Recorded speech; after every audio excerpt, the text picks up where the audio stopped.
Lost your Cash App card and need a new one? Don't worry. In this quick tutorial, I'll show you exactly how to order a replacement card step by step so you can get back to using Cash App without missing a beat. Stay tuned until the end so you don't miss the key tips to avoid delays with shipping. First, open the Cash App on your phone and log into your account. Once you're in, look for the card icon at the bottom left corner of the screen. Tap it. This takes you to your Cash Card menu. Scroll down and select Design a New Card. This is the option that allows you to replace a lost card. Next, choose your preferred card style. Cash App lets you pick from a few different looks, including standard or even premium metal card designs if you want an upgrade. Now, you'll be asked to confirm your delivery address. Make sure your address is up to date because this is where your new card will be shipped.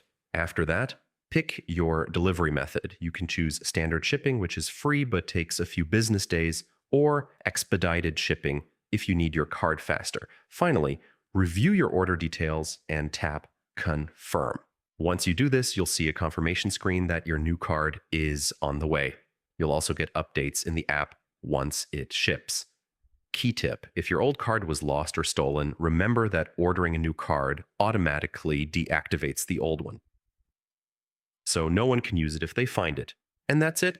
Your new Cash App card is on its way. If you found this tutorial helpful, hit the like button, subscribe for more quick guides like this, and check the description for more Cash App tips. Thanks for watching, and I'll see you in the next video.